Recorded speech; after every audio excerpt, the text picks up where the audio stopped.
Hi, everyone. Thank you for joining me here at Soulprint Pendulum Friday.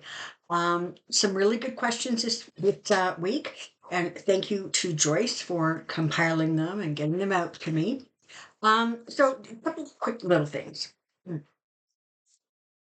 For those of you who have access to Netflix, there is a movie on Netflix about JD Vance and sort of his growing up and whatever. Um, It's not the greatest movie to watch, but there was a couple of things that were kind of interesting about it. The one that has sort of stood out to me the most was that, as depicted in the movie, and honestly, I tend to think that these little depictions of this stuff is accurate because honestly, it wouldn't be the kind of thing that you'd want to make public if it wasn't. Um, there were several incidences over the course of the movie where he was his flat encouraged to lie, to not tell the truth, because it was going to be better, better for the mom, better for the family.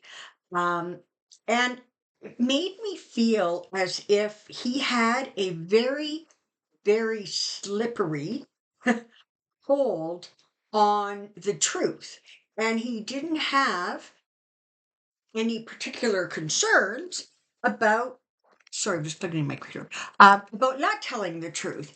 And in some ways, it makes me think that that could very well have been um, exactly the kind of training he needed to be able to flip flop from, I hate, Trump's dangerous and horrible to, oh, he's the most amazing guy in the world.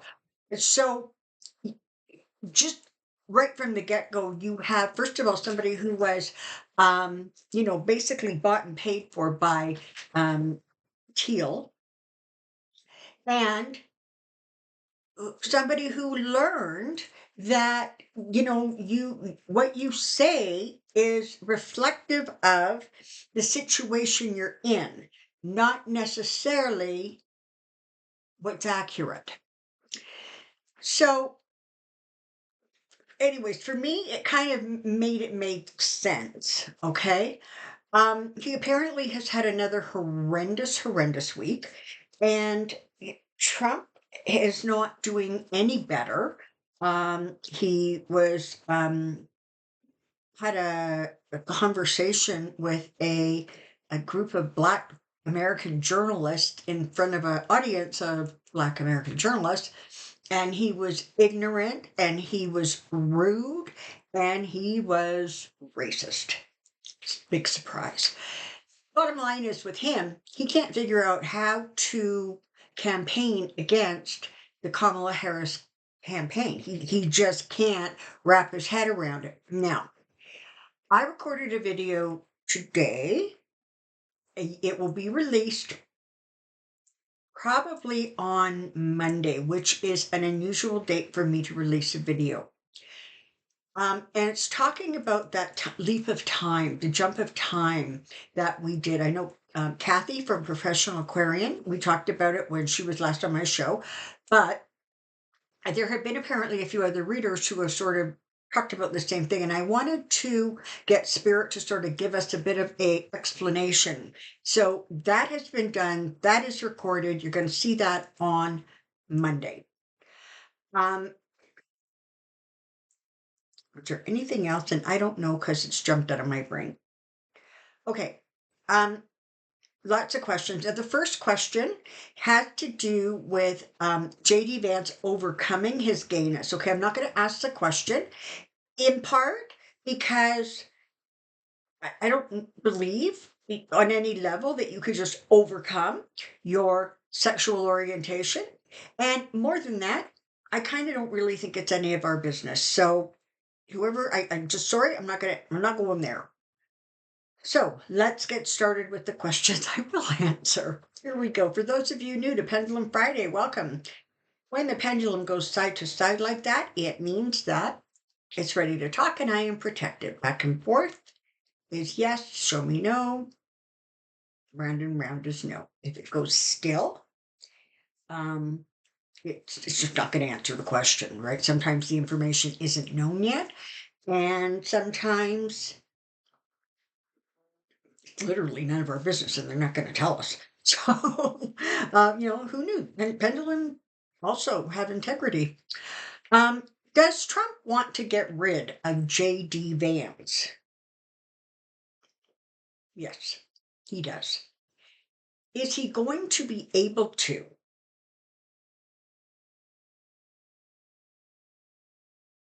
Okay, so as of right now, it's looking like a no. He was, by the way, asked if his vice president, Vance, was going to be ready to step into the presidency day one, should something happen. And this was with this group of journalists. His reply was basically, vice president don't matter. They're unimportant, and so it just doesn't matter whether he is or isn't, kind of answer. Will New Jersey Republican Congressman Jeff Van Drew, he changed his party affiliation from Democrat in 2019. Really very smart. Will he lose his election in November? It's a yes. Don't forget, please, that the pendulum answers questions based on the current energies. Okay, sometimes they can be predictive, but it's reading the predictions are based on current energies. I'll say it that way. Will Mike Hambra, a Democrat and businessman, win the Missouri governor race?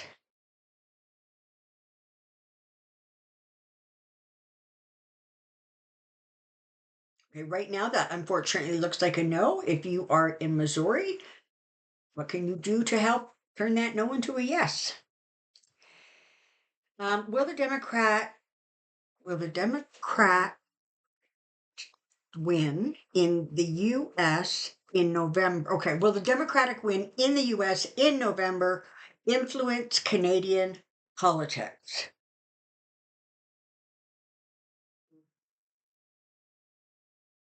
Okay, that's a yes. Will there be a storm coming to the West Coast soon to help with wildfires? I'm going to just rephrase that question because I don't like the word storm, mostly because they often come with lightning, which lightning strikes, fire, not good. So, will there be significant rain that comes to the West Coast soon to help with wildfires? Is there going to be enough rain coming to help with those wildfires? That's a yes. Keep our fingers crossed. Um, will at least some of those in Congress and the Senate involved in J6 ever be held accountable?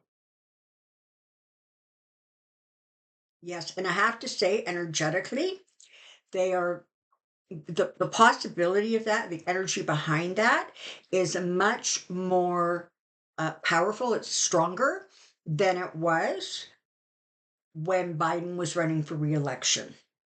Just a different energy. You've got a prosecutor coming in as your president.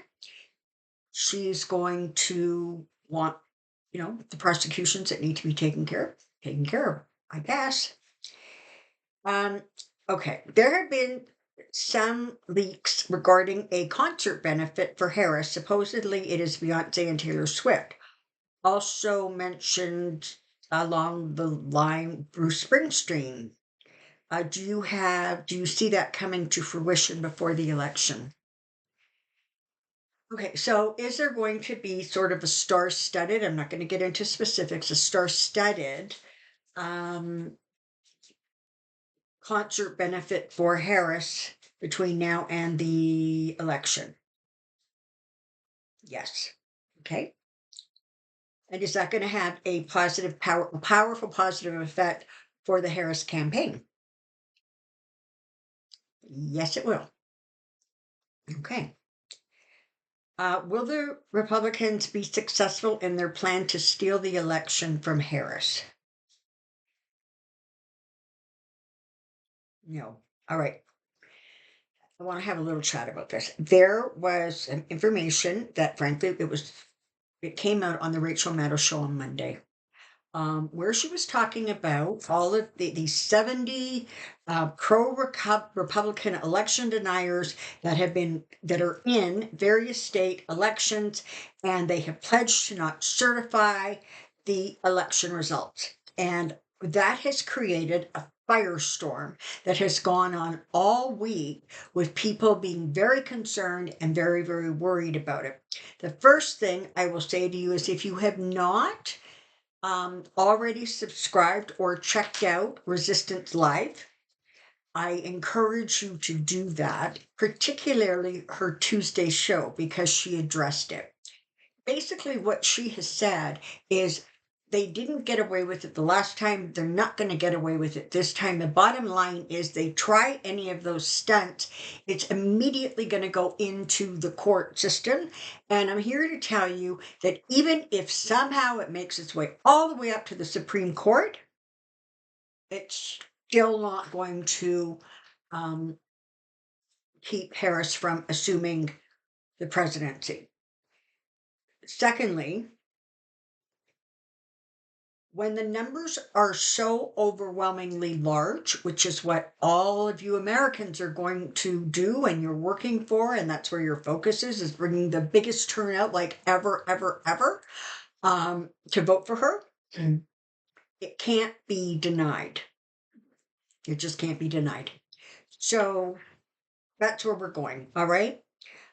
So let's ask a couple of these questions, but really, and I love Rachel Maddow, but I have to think she was just a little bit off, because what she did was, she told us everything's scary, but she never said, but this is how it can be rectified, or this is how it will be dealt with. She just sort of left us hanging in this state of fear. And we don't like fear.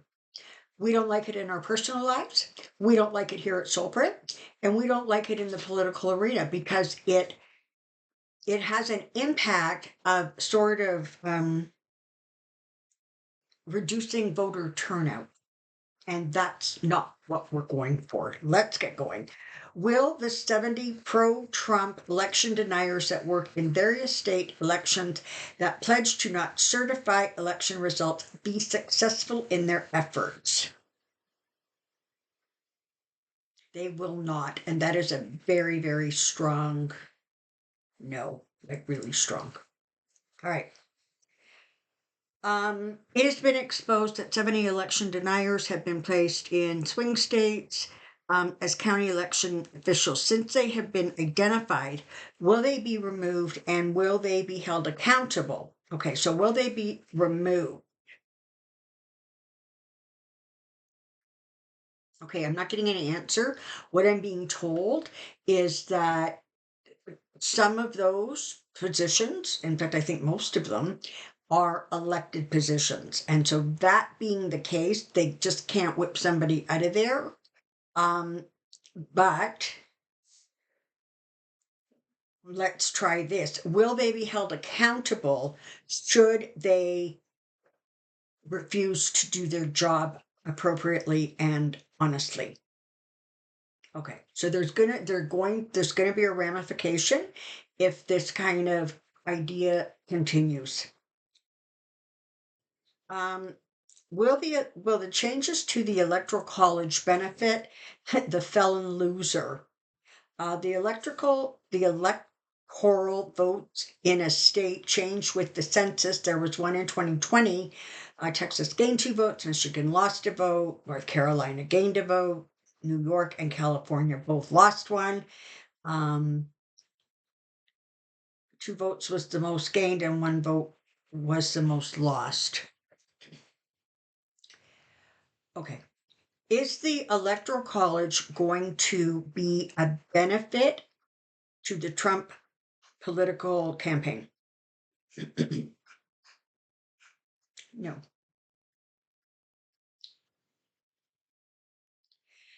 Can the Biden bill to reform the Supreme Court scare them enough?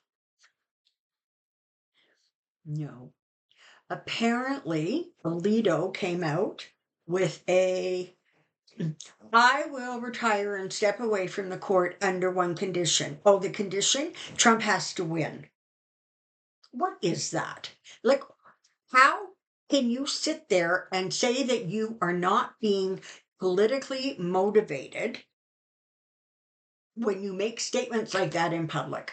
Like, it just frazzles my brain. And you know what? Clarence Thomas is Clarence Thomas. Alito is Alito. What the hell is Roberts doing? Like, truly, what is he doing? He is just letting this thing go like wildfire because I think on some level he kind of agrees with them. And you got a whole bunch of Republicans on that Supreme Court who are terrified that Trump is not going to win. And you know what? With every day that passes, they're going to become more and more terrified because the Trump campaign is absolutely imploding in on itself. Will Senator Whitehouse's bill be enacted in Congress instead? Yes.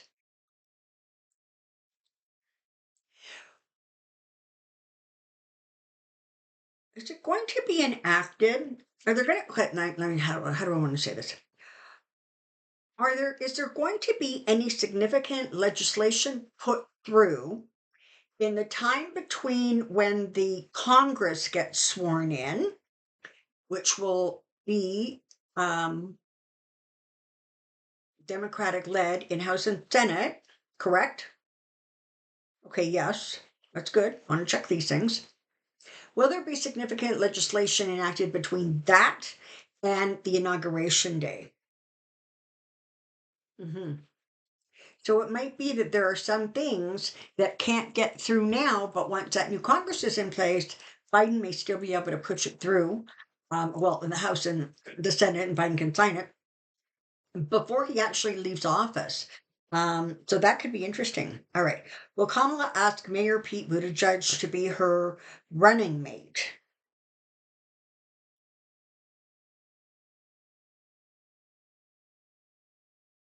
No. Okay, so will he accept? Guess he can't accept it if he's not asked. No. All right. Um, at the Black Journalist event on Wednesday, Trump was rude and in bad behavior. The audience laughed at him. Will he become more unhinged and strike out at public events where he has laughed at? And you know what? This is what's so amazing about what is going on with the Harris campaign is they are able to respond so quickly and in real time to all the crap that is flying out of Republicans' mouths, particularly Trump and Vance. It, they they have the ability, just whether it is with technology, whether it's just because they're more tech savvy or they're on it, or I don't know, but they're not getting away with anything because as soon as they say something, her people on the campaign are pushing back and they're pushing back hard. And one of the things that we've learned is that Trump can't stand being ridiculed or mocked or laughed at. And so, in some ways, the best way to deal with him is to laugh at him and call him weird. It makes him nuts. And I did say in a recent reading, if I remember correctly, that there was going to come a point in time, sometimes in August, I'm pretty sure it was in the month of August reading, that he was going to do or say something publicly that there would be no coming back from. Now, I have to tell you, I don't think that that's going to be being rude to Black journalists because he's been rude to journalists forever, as long as if they don't completely agree with him, he's rude to them. Um, Particularly if you're Black, particularly if you're female. I think it's going to be something more significant than that. Um, because, they're already spinning it, and just like they're trying to spin the whole thing that he did at the Christian convention saying, just vote for me this time. I need you to vote for me this time. But then you'll never, ever have to vote again because in 4 years, the next time we'll have it fixed. Really? They're trying to spin it back. Whatever it is, it felt like something significant enough that there wasn't going to be a way to recover from it. We shall see. Will Project 2025 go quiet? Okay, so yes. Are they going to try to rebrand? Yes. Okay. So again, I talked about this in a previous video. It is as if Project 2025 miscalculated their timing. And they came out with too much information way too forcefully. And again, with the advent of Harris and some corporate media like Joy Reid, for example, and MSNBC, who are literally reading this thing, who are literally going through it and telling people what's in this 900-page document. What's happening is that Project 2025 is getting a lot of blowback. In fact, I'm not sure who he was, the chairman or a president, somebody, and so like a higher up associated with that Project 2025 was fired because Trump wanted him fired because of all the negative publicity that was falling on Trump's head. They're not going to let it go. Are they ever, as in the next 2 or 3 elections, are they ever going to be able to enact their policy? No, they're not. Okay. So let's keep our eye on them, but don't give in to any stress or worry or anxiety type behavior. It amplifies the very thing you don't want amplified. You know, if you're feeling stressed and you're feeling anxious, go onto YouTube or wherever and find some of the clips of the rallies that Harris is doing. I'm telling you, you'll feel a bazillion times better because she is just like a firecracker. And as I said, the Republicans are not getting away with anything anymore because they're coming right at them in a way that truly they've never been come after before like that. And so uh, Trump and the whole group of them just don't know what to do or say or how to push back against this. And unfortunately or fortunately, when they do push back, they double down and then they make it 100 times worse than whatever the original first stupid thing they said or did was. Um, okay. Thank you very, very much for all of the questions. I appreciate it. Once again, thank you, Joyce. Keep those questions coming in the comment section of all of the videos that I release during the course of the week. Do something nice for yourself and someone else this weekend, and take care and be well. Bye for now.